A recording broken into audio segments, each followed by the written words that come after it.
Good morning students. बेटा हम कर रहे हैं अपनी क्वाड्रेटिक इक्वेशन। कौन सी एक्सरसाइज में पहुंच गए हम?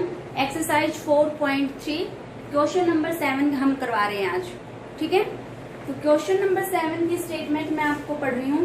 देखिए क्या कह रहा है question number 7। The difference of squares of two numbers is 180। दो नंबर्स हैं, उनके स्क्वेयर का डिफरेंस आपको 180 दे रखा है। The square of the smaller number is 8 times the larger number. जो छोटे नंबर का स्क्वेयर है वो बड़े नंबर के 8 टाइम्स के इक्वल है। फाइंड द टू नंबर्स, तो दो नंबर निकालिए। देखो हमारे पास क्या है बेटा, दो नंबर हैं, एक स्मॉलर नंबर है और एक लार्जर नंबर है। दोनों नंबर के स्क्वेयर के डिफरेंस आपको दे रखा है। ठीक है, फिर एक रिलेशन तो ये हो गया कि दोनों के स्क्वेयर का हम डिफरेंस कर देंगे, इक्वल टू में हमें दे रखा है ये 180। दूसरी रिलेशन क्या दे रखा है इनमें कि जो हमारा छोटे नंबर का स्क्वेयर है वो लार्जर के 8 टाइम्स के इक्वल है। तो हम यहाँ पर क्या मान के चलेंगे कि हमारा लार्जर नंबर अगर हमें पता चल जाए कि लार्जर नंबर मान लिया हमने क्या है, x है, तो आप मान के चले let the larger number B. Larger number का पता चल जाए आपको तो हमें क्या पता चल जाएगा कि जो स्मॉलर नंबर का स्क्वायर है इस लार्जर के 8 टाइम्स के इक्वल है। तो किसका पता चल जाएगा हमें, स्क्वायर, देन क्या पता चल जाएगा, स्क्वायर ऑफ स्मॉलर नंबर। जो स्मॉलर नंबर है उसका स्क्वायर का पता चल जाएगा, क्योंकि स्क्वायर में रिलेशन दे रखा है। क्या रिलेशन है कि स्मॉलर नंबर का स्क्वायर किसके इक्वल हो जाएगा, 8 times of the larger number x। ठीक है, तो एक हमारे पास क्या हो गया अब यहाँ पे कि लार्जर नंबर है हमारे पास x और छोटे नंबर का स्क्वायर आ गया हमारे पास 8x। अब हमें एक रिलेशन दे रखा है कि देखो हमें डिफरेंस दे रखा है स्क्वायर्स में, तो डिफरेंस कैसे करेंगे, लार्जर का स्क्वायर माइनस में स्मॉलर स्क्वायर इक्वल टू में आ जाएगा 180। तो यहाँ पे क्या हो जाएगा, अकॉर्डिंग टू सम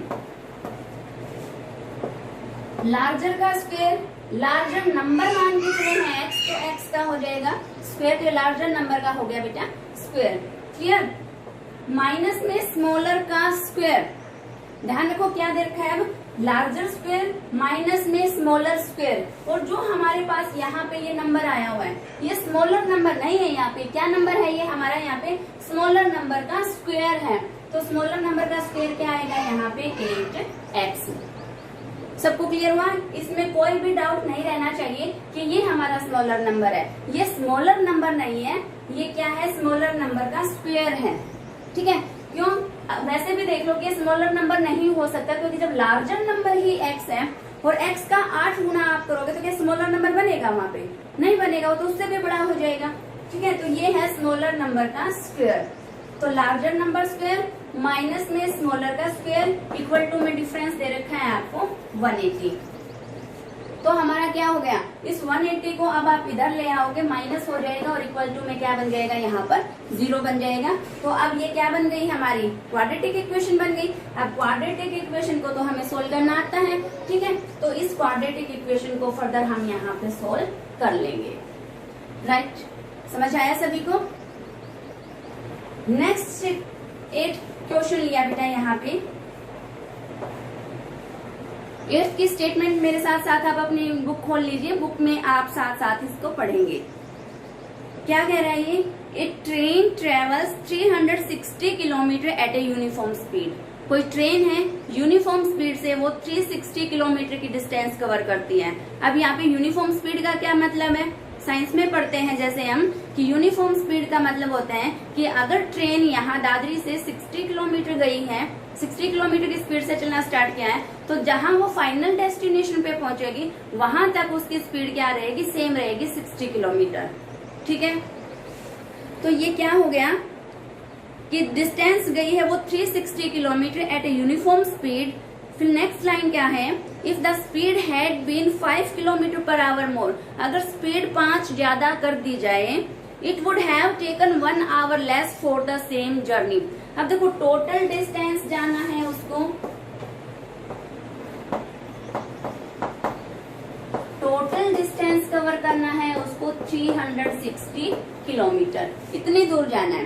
पहले वो जा रहा है यूनिफॉर्म स्पीड से, ट्रेन यूनिफॉर्म स्पीड से गई, तो जितना उसने उस टाइम पे टाइम लिया, मतलब कि स्पीड और मान लेते हैं एक बार इसकी, लेट स्पीड ऑफ ट्रेन की यूनिफॉर्म स्पीड आप मान के चले x किलोमीटर पर आवर। अब इस स्पीड से इतनी डिस्टेंस उसने जितने टाइम में कवर की है, वो टाइम हमने नोट कर लिया, ठीक है, हमने टाइम निकाल लिया उसका। फिर क्या किया, पहले तो स्पीड x थी, अब 5 स्पीड बढ़ा दी जाए। अब 5 स्पीड आप बढ़ा दोगे तो कितनी स्पीड हो जाएगी, पहले 60 की स्पीड थी तो कितने की हो जाती है, 5 इंक्रीज करने के बाद हो जाएगी 65 की, ठीक है। यहाँ पे x की स्पीड से हमारी ट्रेन चली है, तो हमारी नई स्पीड हो जाएगी x प्लस 5। तो न्यू स्पीड क्या हो जाएगी यहाँ पे, x plus 5 kilometre per our. New speed लिखो, या आप इसको लिख सकते हो इंक्रीज्ड स्पीड, कि इंक्रीज होने के बाद कितनी हमारी स्पीड हो गई है ट्रेन की, तो ये हो गई है। अब देखो मैं सीधा इसमें क्या कर रही हूँ, सीधा अकॉर्डिंग टू सम कर रही हूँ मैं इसमें। उसने क्या कहा है कि जो पहले की स्पीड से गई उसने उस स्पीड के साथ जितना टाइम लिया, और नई स्पीड के साथ जब वो गई तो देखो अब स्पीड इंक्रीज हो गई है। अगर ज्यादा स्पीड से जाएगी तो कम टाइम लेगी वहां पे, तो कितना घंटा कम लिया उसने, 1 घंटा कम लिया है पहले वाले टाइम से। तो अब मैं यहाँ पे अकॉर्डिंग टू सम कर रही हूँ, डायरेक्टली मैं निकाल रही हूँ यहाँ पे टाइम। एक बार तो टाइम देखो 360 किलोमीटर जाओगे, एक बार तो गए आप x की स्पीड से, तो हमने क्या फॉर्मूला लगाया यहाँ पे, डिस्टेंस बाय में स्पीड। तो डिस्टेंस बाय स्पीड क्या निकाल दिया मैंने यहाँ पे, ये टाइम निकाल दिया, क्लियर। फिर मैंने क्या किया, 360 नई स्पीड के साथ टाइम निकाला। नई स्पीड थी मेरी x प्लस 5, यहाँ पे स्पीड x है, यहाँ पे हो गई ज्यादा। डिनोमिनेटर जब ज्यादा हो जाएगा तो मतलब वैसे भी नॉर्मली अगर हम ज्यादा स्पीड से जाएंगे तो कम टाइम लगेगा, और कम स्पीड से जाएंगे तो यहाँ पे ज्यादा टाइम लगेगा। सॉरी यहाँ पे शायद उल्टा बोल दी, 360 ज्यादा की स्पीड से जाओगे तो कम टाइम लगेगा, और कम स्पीड से जाओगे तो ज्यादा टाइम लगेगा। तो यहाँ पे 1 घंटे का टाइम का डिफरेंस दे रखा है, तो ये टाइम है जब वो x की स्पीड से गई, और ये वो टाइम है जब वो ज्यादा स्पीड से गई तो कम टाइम। तो ज्यादा टाइम में से कम टाइम को जब हम सब्ट्रैक्ट करेंगे तो कितने घंटे का डिफरेंस आ रहा है, यहाँ पे डिफरेंस आ रहा है तो माइनस कर देंगे, और कितने घंटे का डिफरेंस आ रहा है, यहाँ पे 1 घंटे का डिफरेंस आ रहा है। क्लियर हो गया सभी को। अब हम क्या करेंगे, एलसीएम लेंगे। ध्यान से देखना, यहाँ पे ये लीनियर है, पॉलिनोमियल दे रखे हैं, आप कह दो कि इक्वेशन हमारी कैसी है, लीनियर है। या अल्फाबेट जब आपके डिनोमिनेटर में हो, देखो हम जब हमें नंबर दे रखा होता है तो एलसीएम हमें निकालना आता है, लेकिन यहाँ पे अगर ऐसे दे रखा है तो जो यहाँ पे डिनोमिनेटर में ये दोनों वेरिएबल हैं, ये दोनों ही लीनियर यहाँ पे आप लिख लोगे एलसीएम। एलसीएम में एक्स भी आएगा और ये भी आएगा, ठीक है। अब क्या करते हो, डिनोमिनेटर से इस एलसीएम को डिवाइड करते हो, तो जब आप इस एलसीएम को इस डिनोमिनेटर से डिवाइड करोगे, तो डिवाइड देखो ऐसे करेंगे हम, बाय में भी तो डिवाइड ही तो करते हैं, तो x से x कैंसिल हो जाएगा, क्या बचेगा हमारा x प्लस 5। तो मतलब x से डिवाइड करोगे तो x प्लस 5 बचेगा। इस x प्लस 5 की 360 के साथ हम कर देंगे यहाँ पर मल्टीप्लाई, यही करते हैं हम। माइनस में जब x प्लस 5 से इस एलसीएम को डिवाइड करेंगे तो क्या बच जाएगा, x बच जाएगा, और x की 360 के साथ हम कर देंगे यहाँ पे मल्टीप्लाई, और इक्वल टू में हो जाएगा 1। अब इसके बारे में कुछ नहीं है तो क्या लगा दें, यहाँ पे 1 लगा देंगे। अब नेक्स्ट स्टेप में क्या करना है आपको, बिल्कुल ध्यान से देखना। 360 x और प्लस 5 के साथ करेंगे हम मल्टीप्लाई। एक करके दिखा देती हूँ। जो आपकी इस एक्सरसाइज का थर्ड सम के दोनों पार्ट है वो भी आपको एलसीएम लेकर ही करने थे, ठीक है, मैंने आपको बताया था। तो 360 के इस ब्रैकेट के साथ हम मल्टीप्लाई कर रहे हैं, कीजिए मल्टीप्लाई। 360 की x के साथ हो जाएगी 360x प्लस 360 की 5 के साथ करोगे तो ये आ जाएगी आपकी 1800। आप कर लेना, ठीक है। और माइनस में है 360x, y में ऊपर भी सभी की मल्टीप्लाई आपने कर लिया। अब जो नीचे है मैं इन दोनों की भी मल्टीप्लाई करूंगी यहाँ पे। तो x की x के साथ करोगे x स्क्वायर, x की 5 के साथ करोगे तो बन जाएगा 5x इक्वल टू है आपका 1/1। अब इसको सिंप्लीफाई कर ले और उसके बाद हम करेंगे इनको क्रॉस मल्टीप्लाई, ठीक है। तो 360x से माइनस 360x कैंसिल हो गया, तो हमारा क्या बचा यहाँ पे 1800 बचा और बाय में ये और इक्वल टू में 1/1। अब हम कर देंगे इनकी क्रॉस मल्टीप्लाई। तो 1 के साथ 1800 की मल्टीप्लाई करेंगे तो हमारा आ जाएगा 1800 और 1 के साथ जब इसकी मल्टीप्लाई करोगे तो इक्वल टू में क्या हो जाएगा हमारा, मैं यही लिख रही हूँ, x स्क्वायर प्लस 5x की 1 के साथ की तो ये आया और 1800 की 1 के साथ की थी तो 1800 हमारी क्रॉस मल्टीप्लाई के बाद आया। अब 1800 को इधर ले लिया और इक्वल टू में क्या बना दिया, इसको 0 बना दिया, ठीक है। तो अब ये क्वाड्रेटिक इक्वेशन बन गई है, तो फर्दर डू योरसेल्फ, ठीक है। तो आगे तो हम क्वाड्रेटिक इक्वेशन बनाना ही इसमें थोड़ा मुश्किल है, अगर वो बन जाती है तो फिर हम आगे अपने आप इसको सोल्व कर लेंगे, ठीक है ना बेटा, कर लोगे सभी, ठीक है। चलिए नेक्स्ट क्वेश्चन करते हैं बेटा। नेक्स्ट क्वेश्चन बिल्कुल ध्यान से आपको देखना है, थोड़ा सा इनसे कॉम्प्लिकेटेड है, ठीक है। Question number 9। पहले तो स्टेटमेंट हमें क्लियर होनी चाहिए कि स्टेटमेंट क्या कह रही है, तो स्टेटमेंट को बिल्कुल ध्यान से पढ़ेंगे। 2 water taps together can fill a tank in 9 and 3/8 hours। 2 tap हैं, 2 टैप है मतलब कि जो हमारी ये पानी की टूटियां होती हैं ये टैप बोलते हैं। ये क्या है, 2 टैप है हमारे पास, दोनों मिलकर एक टैंक को 9 and 3/8 hours में भर लेती है। तो देखो ये मान लिया हमारा कोई टैंक है, 2 टैप यहाँ से हमने लगा दी इसके अंदर, ठीक है, 2 टैप इसके अंदर हमने यहाँ पे लगा दी। दोनों टैप से जब इनको खोल दिया जाता है तो ये इस टैंक को 9 and 3/8 hours में, तो कितना हो जाएगा हमारा यहाँ पे 75/8 hours में दोनों मिलकर के इस टैंक को फिल कर देती है कम्प्लीटली। एक लाइन समझ में आ गई सभी को। नेक्स्ट है the tap of larger diameter.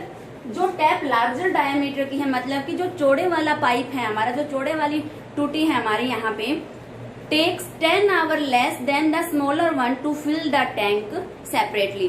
अब देखो, अब ये लार्जर डायमीटर की है मतलब चौड़े वाली जो हमारी टैप है इसमें से पानी भी ज्यादा आएगा क्योंकि इसकी डायमीटर ज्यादा है। तो ये क्या करती है, ये छोटे वाली जो टैप है हमारी, ये जितना टाइम इसको अकेला भरने में लेती है उससे 10 घंटे कम में ये लार्जर डायमीटर वाली टैप इस टैंक को फिल कर देती है।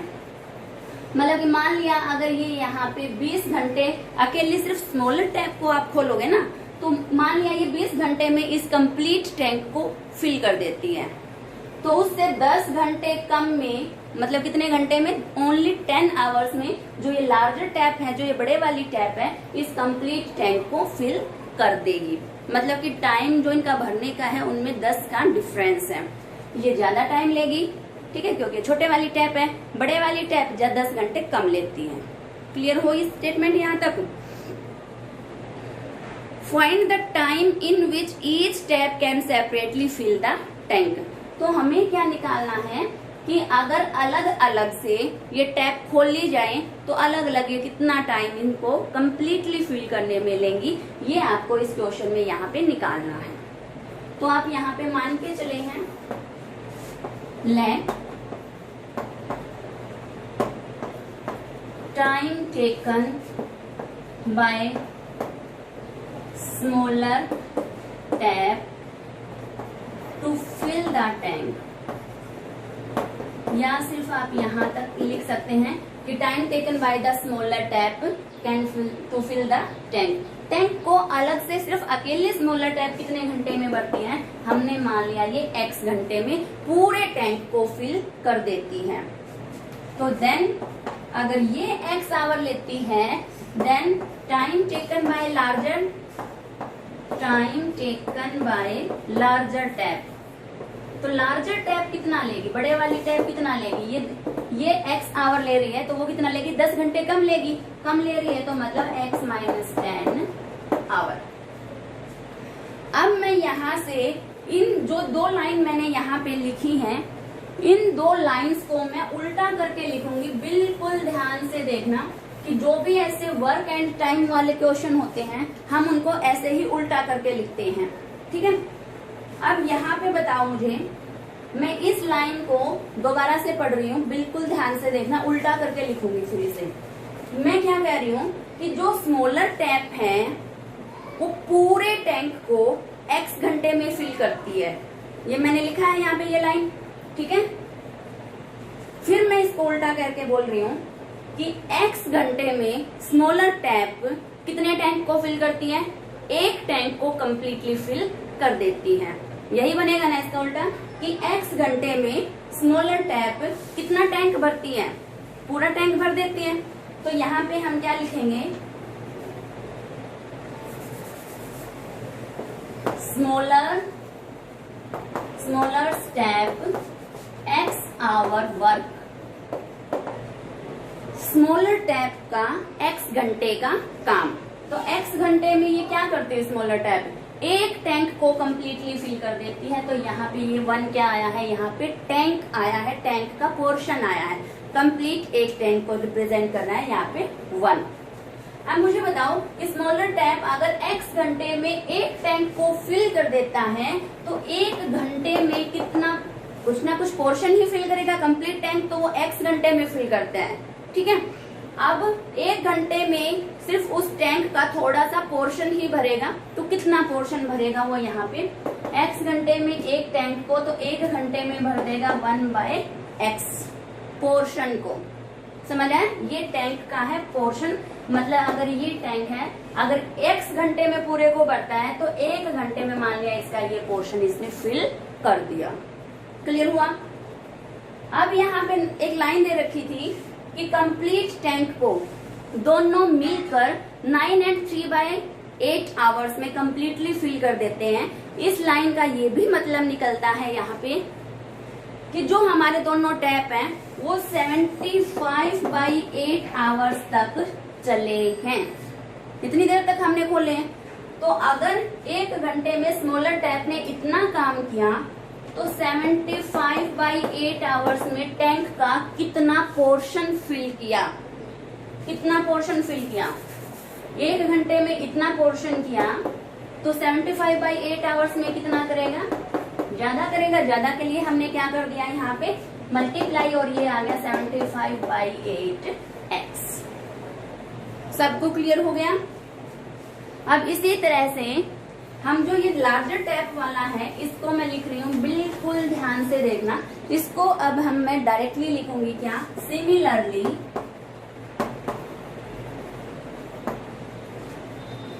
ये यहाँ पे हमारे साथ साथ आप लगा लेना, लार्जर टैप इसने कितने घंटे में फिल किया था, कंप्लीट टैंक को x-10 आवर्स में फिल किया था। तो larger tap x-10 our work.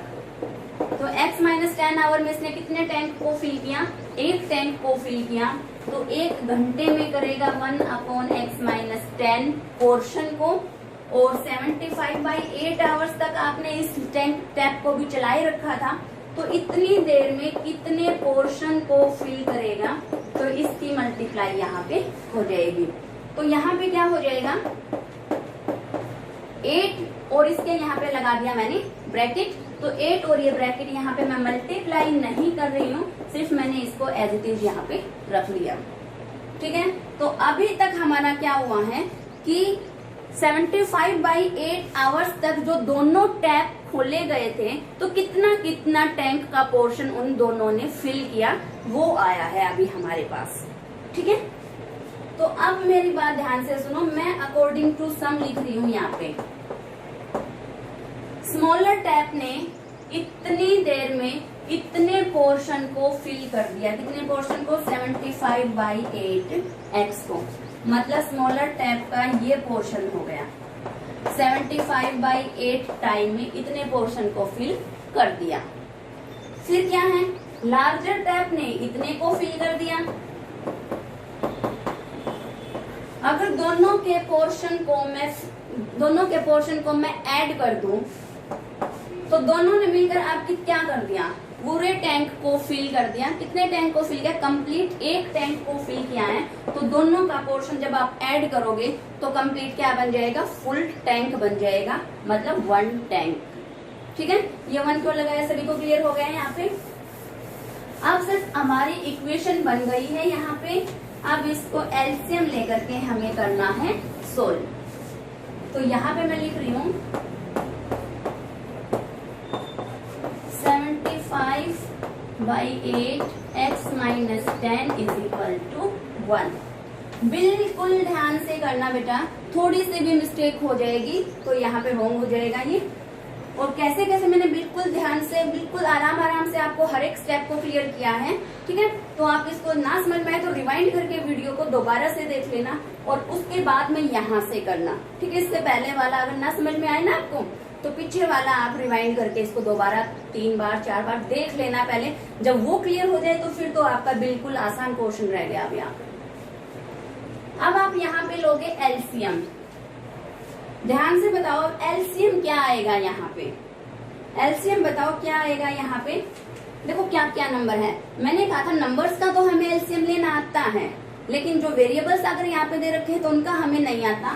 तो देखो x as it is, x - 10 भी एज इट इज, 8 का 8 के साथ। देखो 8 अगर यहाँ पे हमें ऐसे दे रखा हो 2/5, 3/4 प्लस 3 यहाँ पे 7/5, अगर ये नंबर्स हमें दे रखे और इनका एलसीएम लेना हो तो हम किस किस का एलसीएम लेते हैं, 5 और 4 का एलसीएम लेते हैं। जो दोबारा 5 दे रखा है उसको हम एलसीएम नहीं लेते क्योंकि 5 1 टाइम्स हमारा आ चुका है। अब हम किस किस का एलसीएम निकालेंगे, यहाँ पे 5 और 4 का ही एलसीएम निकालते हैं। या आप ऐसे कह सकते हो कि 8 और 8 का एलसीएम क्या होगा, सिंपली 8 ही हो जाएगा। तो हम यहाँ पर आप ये मत समझना कि x यू का यूं लिख दिया, x - 10 भी यू का यूं लिख दिया तो दोनों 8 भी लिखे जाएंगे। दोनों 8 नहीं लिखे जाएंगे, यहाँ पे क्या लिखा जाएगा, सिंपल सिंगल टाइम से 8 यहाँ पे लिखा जाएगा। अब हम यहाँ पे क्या करेंगे, 8x से इसको डिवाइड करेंगे। जब 8x से डिवाइड करोगे तो 8 भी गया, x भी गया, यहाँ से दोनों गए, क्या बचा x - 10। तो 75 की मल्टीप्लाई करेंगे x - 10 के साथ। सभी को समझ आ रहा है क्या। अब यहाँ पे क्या करेंगे, 8 और x - 10 से डिवाइड करेंगे। 8 और x - 10 से डिवाइड करोगे तो यहाँ क्या हो जाएगा, 8 से 8 कट जाएगा, ब्रैकेट से ब्रैकेट कट जाएगी, ओनली x बचेगा यहाँ पे। तो x की 75 के साथ।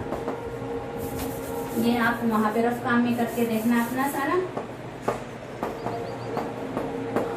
इक्वल टू में क्या है, यहाँ पे 1 है तो 1 के बाय में 1। फिर वैसे ही हम क्या करेंगे, इन तीनों की यहाँ पे मल्टीप्लाई करोगे, क्या बन जाएगा, 8x की x के साथ करोगे तो 8x², 8x की -10 के साथ करोगे तो -80x बन जाएगा। ऊपर 75 को x के साथ मल्टीप्लाई करो और ऊपर वाले को फिर से हम कर लेंगे सोल्व। सोल्व करने के बाद आप करोगे इनकी क्रॉस मल्टीप्लाई। समझ आया सभी को। 75 के x - 10 के साथ मल्टीप्लाई, देन 75x ऐड करेंगे, सिंप्लीफाई होके हमारा कुछ बन जाएगा यहाँ पे। फिर हम उनकी क्रॉस मल्टीप्लाई करके अपनी क्वाड्रेटिक इक्वेशन को यहाँ पे ले आएंगे और फिर उस क्वाड्रेटिक इक्वेशन का निकालेंगे हम सॉल्यूशन। समझ आया सभी को। तो फर्दर आप इसको अपने आप सोल्व करोगे। क्लियर। अगर बेटा आपको ये वीडियो पसंद आई है, कुछ ये लगा है कि हाँ मैडम ने कुछ ठीक ठाक काम किया है, तो इस चैनल को आप सब्सक्राइब करें और इस वीडियो को हम यहाँ पे लाइक कर देंगे सभी बच्चे। Thank you.